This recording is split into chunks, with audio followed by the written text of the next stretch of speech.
주일님에 나오신 여러분들을 환영하고 축복합니다.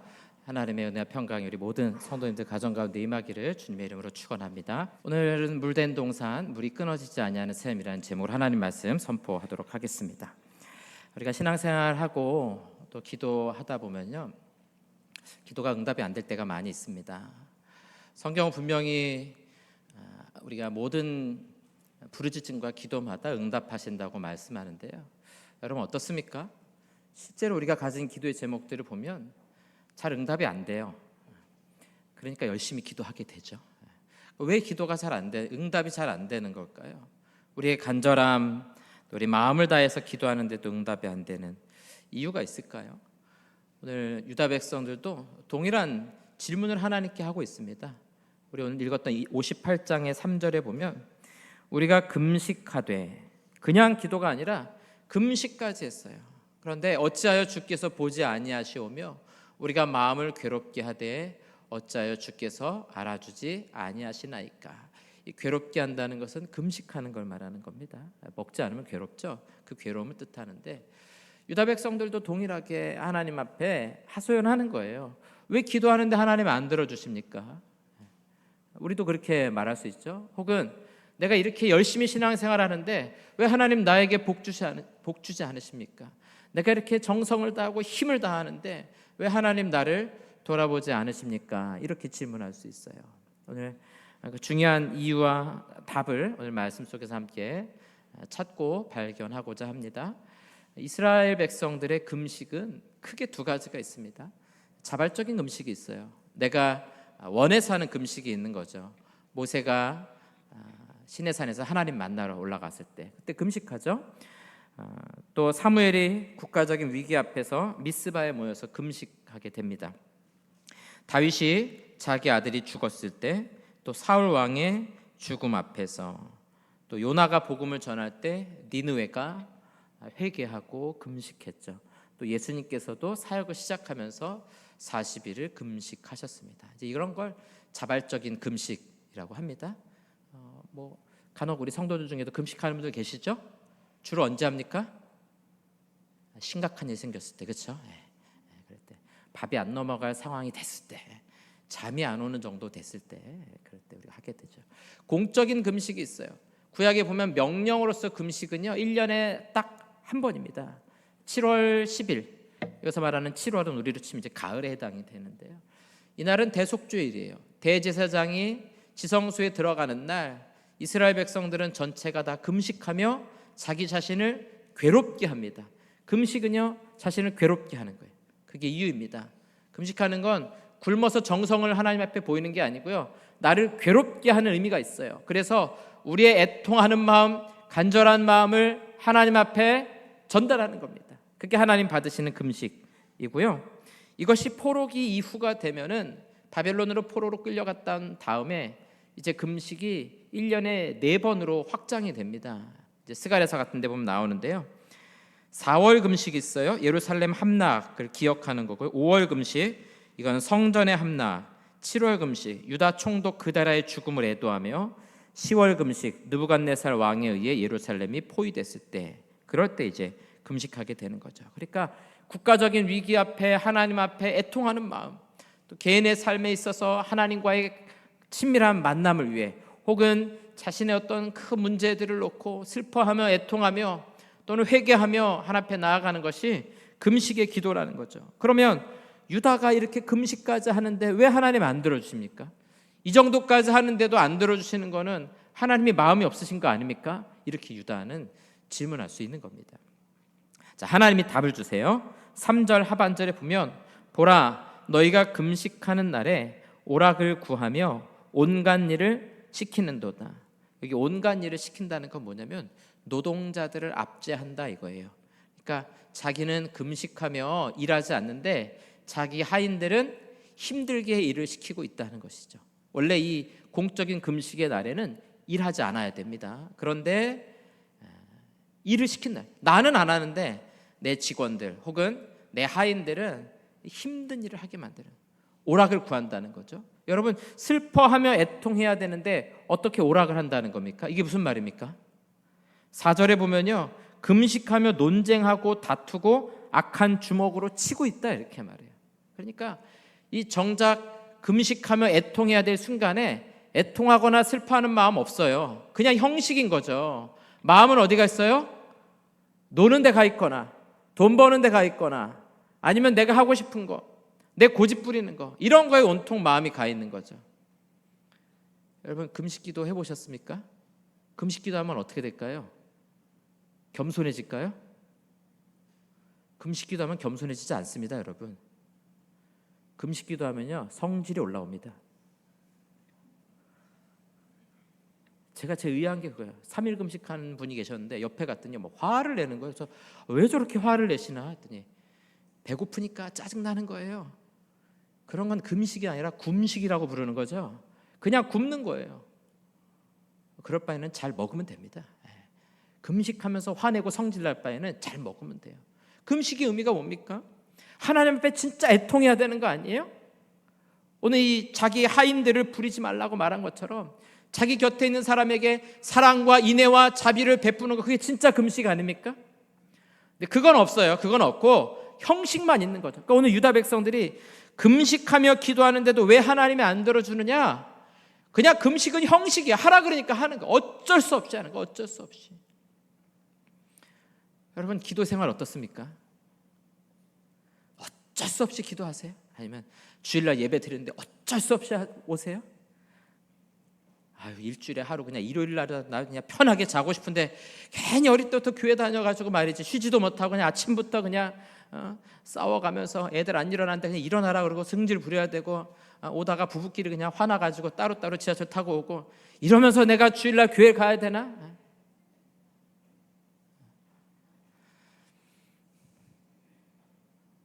형식이 형식, 금식이 형식인 거죠.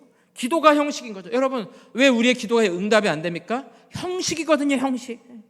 하나님 내가 이렇게 신앙생활 열심히 했는데 왜 나에게 복 주시지 않습니까? 왜 나에게 성령 충만이 없습니까? 형식이니까요. 형식이니까요. 유다 백성은요 형식을 넘어서 나중에 자랑으로 갑니다. 이게 스가랴에 가면요 어떤 형식이 됐나 선지자가 말합니다. 스가랴 7장 5절 말씀 보니까요 온 땅의 백성과 제사장들에게 이르되 너희가 70년 동안 그러니까 포로로 끌려간 동안 다섯째 달, 일곱째 달에 금식하고 애통하였거니와. 자, 여러분 이제 이 의미가 뭔지 아시겠죠? 포로기 이후로부터는 4월, 5월, 7월, 10월 네 번의 금식이 있는데 70년 동안 그렇게 금식했다는 거죠. 애통했다는 거죠. 근데 선지자는 뭐라고 말하면 그 금식이 나를 위하여, 두 번 반복해요. 진짜 나를 위해 한 것이냐 이거예요. 애통하며 금식한 것이 나를 바라보고 나를 의지하며 한 것이냐, 아니면 그냥 죽지 못해 했냐, 아니면 형식이니까 그냥 해오던 거니까 했냐 이거죠. 그 다음 6절 볼까요? 너희가 먹고 마실 때 그것은 너희를 위하여 먹고 너희를 위하여 마시는 것이 아니냐.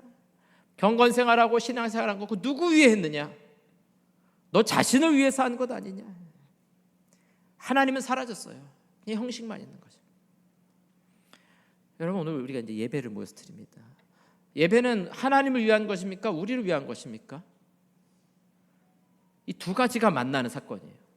오늘 하나님 우리를 부르셨어요. 예배의 시작은요 하나님의 부르심이에요. 부르심. 불러서 이 자리에 왔어요. 그러면 우리 자신을 하나님 앞에 올려드리는 거죠.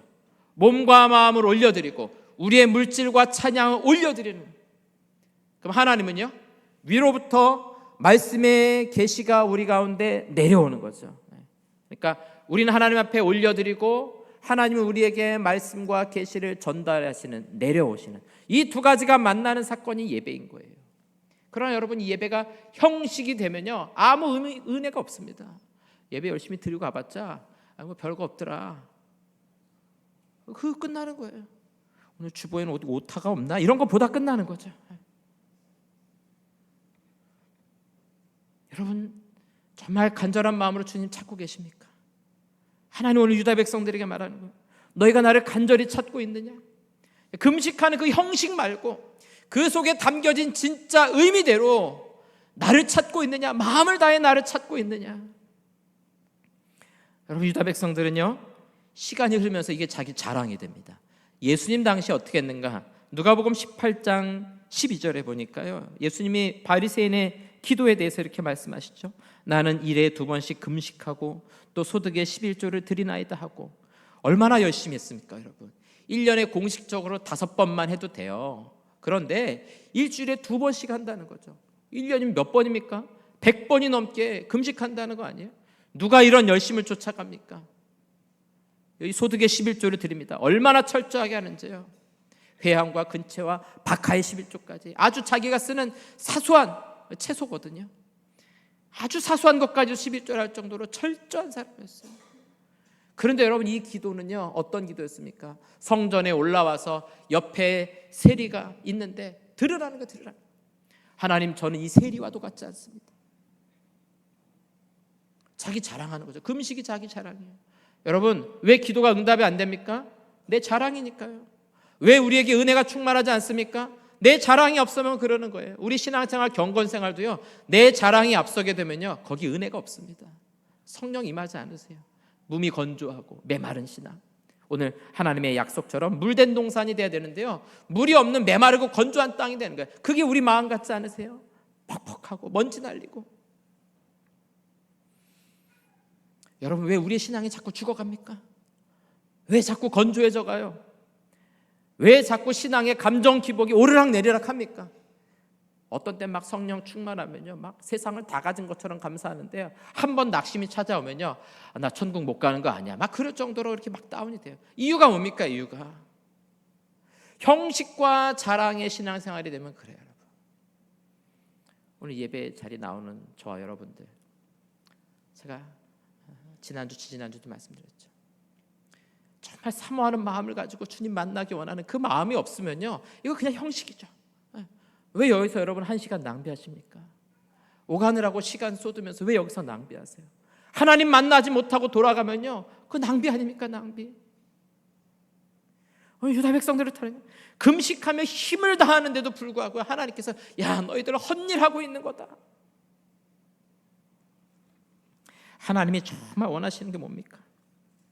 종교적인 행위와 형식들을 버리고 진정으로 나를 찾으라는 거. 진정으로 간절히 사모하는 마음으로 나를 찾으라는 거예요. 여러분, 9절 말씀 같이 한번 읽어볼까요? 9절 상반절 말씀인데요, 같이 한번 합독해서 읽겠습니다. 내가 부를 때에는 나 여호와가 응답하겠고, 부를 때 응답하신대요. 그러면 유다 백성들 안 불렀습니까? 하나님을 불렀겠죠. 그런데 뭐라고 말씀하냐면 너희 안 불렀다, 이거 안 불렀다 이거예요. 너희가 부르짖을 때 내가 여기 있다리라. 그럼 지금까지 부르짖지 않았다는 겁니까? 유다 백성들이 얼마나 열심히 기도했습니까? 길거리 어귀에 서가지고 기도하는 사람들이었어요. 이렇게까지 금식하는 사람들인데 하나님 보기에는 너희는 나를 부르지 않았다 이거예요. 여러분, 기도하는데 여러분 각자 기도하실 거 아니에요? 밥 먹을 때 기도하든 감사 기도하든 잘 때 하든 할 거 아니에요? 분명히 우리는 하나님 아버지 했단 말이죠. 그런데 하나님께서 우리에게 뭐라 하면은, 야, 나를 좀 찾아라, 나를 불러라, 나를 부르짖어라 한단 말이죠. 무슨 말입니까? 그저 형식에 불과한, 그냥 의미 없는 행동에 불과한 그런 기도와 경건 생활은요, 하나님 보시기에는 하나님을 부르는 게 아닌 거예요. 진짜 하나님 부르는 게 뭡니까? 우리 마음을 다해 우리 간절한 마음으로 하나님을 찾는 거. 여러분, 하나님은 그런 기도에 응답하시고 그런 하나님의 백성들을 만나 주시는 줄로 믿습니다. 여러분, 오늘 그런 마음이 회복돼야 돼요. 오늘 저와 여러분 마음 가운데 진심으로 하나님을 찾는 마음, 간절히 사모하는 마음으로 하나님을 부를 수 있게 되기를 주님의 이름으로 축원합니다. 그러면 하나님이 주시는 약속이 있습니다. 11절 말씀인데요, 우리 같이 합독해서 읽겠습니다. 시작. 여호와가 너를 항상 인도하여 메마른 곳에서도 내 영혼을 만족하게 하며 내 뼈를 견고하게 하리니 너는 물된 동산 같겠고 물이 끊어지지 아니하는 샘 같을 것이라. 아멘. 크게 2가지를 약속하고 있어요. 하나는 내 뼈를 견고하게 하리니, 이건 뭐냐면 치유하시는 응답입니다. 우리를 고쳐주시겠다. 포로된 곳에서 돌아온 너희들, 상처 있고 힘들고 괴로운 너희들 내가 고쳐줄 것이다, 그 의미고요. 또 하나는 너는 물된 동산 같겠고 물이 끊어지지 아니하는 샘 같을 것이라. 우리나라는 물이 많잖아요. 물 부족 국가라고 한 20년 전부터 맨날 말하는데 수도 열면 물이 잘 나온단 말이죠. 우리나라가 물이 부족하지 않은 나라 같은데요. 이 산마다 나무들이 잘 심겨져 있어가지고 이 산이 물을 잘 머금고 있는 거죠. 그래서 지금도 계곡에 가면 물이 흐르잖아요. 근데 이스라엘 땅은 그렇지 않아요. 이 석회질로 된 땅, 우리나라 이제 화강암으로 돼 있는 땅이지만 석회질로 돼 있는 땅은요 그냥 물이 빠져버립니다. 제주도처럼. 신명기도 말하잖아요. 너희의 땅은 물을 흡수하는 땅이 아니요. 그래서 이스라엘 가면요 막 이제 황무지 같고 광야 같고 그런데 풀도 막 조그맣게 나잖아요. 물이 흐르는 곳은요, 물이 있는 곳은, 계곡이 있는 곳은 다 국립공원입니다. 우리나라는 어떻습니까? 그냥 내 고향 시골에만 가도 그냥 막 계곡에 물이 흐르고 발 담그고 하잖아요. 좋은 땅이죠 우리나라. 근데 유다 땅은 그런 땅이 없어요. 광야, 척박한 땅이에요. 그런 메마른 땅이 있다 할지라도 나는 너희를 물된 동산, 물이 끊어지지 않는 샘물로 너를 인도할 것이다. 그러니까 이 유다 백성들에게 주시는 이 풍성하심, 하나님의 은혜 풍성함, 구약에서는 은혜 풍성함보다는 먹고 사는 육체적이고 물질적인 그런 풍성함을 약속하고 있는 겁니다. 자, 그러면 이 말씀이 오늘 우리 시대는 어떻게 적용이 될까요? 이 물의 풍성함, 물된 동산이요 신약에 와서는 훨씬 영적인 의미로 바뀌어지게 됩니다. 예수님 당시에 보니까 대표적인 형식적인 신앙이 하나 있었습니다.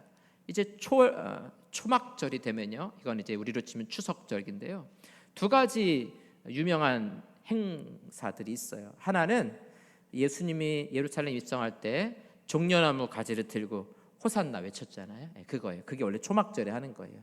룰랍이라고 부르는 이 종려나무 가지를 가지고요 흔드는 겁니다. 그러면서 호산나, 주여 오소서 우리를 구원하소서, 이걸 하는 거예요. 또 하나는요 실로암 연못에서 물을 길어옵니다. 그리고 성전에 가서 그 물을 붓는 거예요. 물을 길어다가 물을 부어요. 예수님께서 요한복음 7장에 보면은 이 초막절 절기에 말씀하시거든요. 요한복음 7장 37절에 보니까 명절 끝날 곧 큰 날에, 이게 바로 초막절 일주일을 명절로 보내고 그 다음 날 8일째 된 날을 이제 큰 안식일로 지키게 되는데, 이날에 물을 열심히 갖다 붓고 있는 유대인들을 향해 말하는 거죠. 서서 외쳐 이르시되 누구든지 목마르거든 내게로 와서 마시라. 너희들 열심히 물 길어가다가 성전에 부어봤자 그 의미 없다. 그렇게 해서 너희 인생의 목마름 해결되거나 너희가 구원받는 것이 아니다. 너희의 진짜 마르지 않는 샘물은 나에게 있다. 이 약속의 말씀인 거죠. 38절에 나를 믿는 자는 성경의 이름과 같이 그 배에서 생수의 강이 흘러나오리라. 나에게로 나오는 자마다 이 생수의 강을 너희에게 공급해 주겠다. 그러니까 이사야서 58장에서 말하고 있는 이 물된 동산, 시편 1편에서 말씀하고 있는 이 시냇가, 신약이 오면 뭘로 약속해 주시는 거예요? 그리스도에게 나오는 자들마다 생수의 강이 흘러 넘치게 해주겠다. 이 약속의 말씀으로 바뀌는 거죠. 우리가 이 두 구절은 노래로 많이 불렀죠. 누구든지 목마르거든 내게, 우리 찬양으로 많이 불렀는데요. 사실은 그 다음에 이 생수가 무엇인지를 의미하고 있는 구절이 그 다음에 나와요. 39절에 보니까 이는 그를 믿는 자마다 받을 성령을 가리켜 말씀하신 것이라. 그러니까 그리스도에게 나가는 자마다 생수의 강이 흘러나리라. 내가 너희에게 성령을 보내주리라. 여러분, 주님께 나아가는 자들마다 주께서 우리에게 성령을 보내주실 줄로 믿습니다. 우리 예수님 믿는 분들 계시다면 이미 우리에게 성령 임한 것이고요, 믿지 않는 분들 계시다면 성령을 구하십시오. 그리스도에게 나가십시오. 성령을 부어주실 줄로 믿습니다. 간절히 사모하는 심령에게 부어주세요. 오늘 저와 여러분들은요 이제 성령의 충만함을 구해야 됩니다. 그러지 않으면 메마른 땅이 되는 거예요. 광야와 같은 땅이 되는 거예요. 그러나 간절한 마음으로 주님을 찾을 때 성령의 충만함을 받고 우리의 심령, 우리의 몸과 마음이 물된 동산과 같이 하나님의 풍성함을 누리게 될 줄로 믿습니다. 오늘 우리 모든 성도들에게 이런 은혜가 임하기를 주님의 이름으로 축원합니다. 형식으로 되지 않아요. 형식으로. 우리의 자랑으로 되지 않습니다. 내가 얼마나 신앙생활 오래 했고 얼마나 기도를 많이 하고 얼마나 많이 봉사했느냐, 여러분 그것과 성령 충만은 상관없어요. 무관합니다. 간절히 찾으셔야 돼요. 간절히 우리의 마음을 다해, 마음을 다해. 다른 데 가 있는 우리 그 마음들, 여러분 기도하면서도요 원래 똑같아요. 금식하면서 오락을 구하고 논쟁하고 다툰다 그러잖아요. 기도할 때 우리가 정말 전심으로 주님을 찾지 않으면요, 기도하면서 딴 생각한다니까요. 기도 끝나고 어디 갈까? 집에 가스불 켜놓고 온 거 아닌가? 막 이런 생각들, 기도하면서 그 생각 든다니까. 여러분, 예배하면서도 여러분 그 생각 들면요, 우리가 전심으로 하나님을 찾지 못하고 있는 거예요. 여러분, 왜 예배에도 우리 마음에 감격이 없고 기쁨이 없습니까? 왜 기도하는데도 여러분 은혜가 충만하지 않을까요? 간절히 찾으셔야 돼요. 마음을 다해 찾으셔야 돼요. 옷을 찢지 말고 너희의 마음을 찢으라, 이렇게 말씀하시잖아요. 우리의 그 죄악된 마음을 가지고 주님 앞에 우리의 마음을 찢으며 주님을 찾으셔야 됩니다. 그러면 성령의 충만함을 받게 될 줄로 믿습니다. 여러분, 이 성령 충만하면 우리에게 주시는 약속이 있습니다. 요한복음 14장 27절에 보니까 이렇게 약속하고 있습니다. 우리 같이 한번 합독해서 읽겠습니다. 평안을 너희에게 끼치노니 곧 나의 평안을 너희에게 주노라. 내가 너희에게 주는 것은 세상이 주는 것과 같이 아니하리라. 너희는 마음에 근심하지도 말고 두려워하지도 말라. 아멘. 유다 백성들에게 필요했던 것이 이거예요. 오늘 저와 여러분들에게 필요한 겁니다. 혹시 불안한 분들 계십니까? 내 마음이 사막처럼 황량하고 먼지 날리는 것 같고, 하나님 찾아도 응답이 안 되는 것 같고, 말씀 읽어도 아무런 감동이 없고, 예배 드리는 것이 힘들고, 여러분 회복되셔야 돼요. 간절히 주님 찾으시기 바랍니다.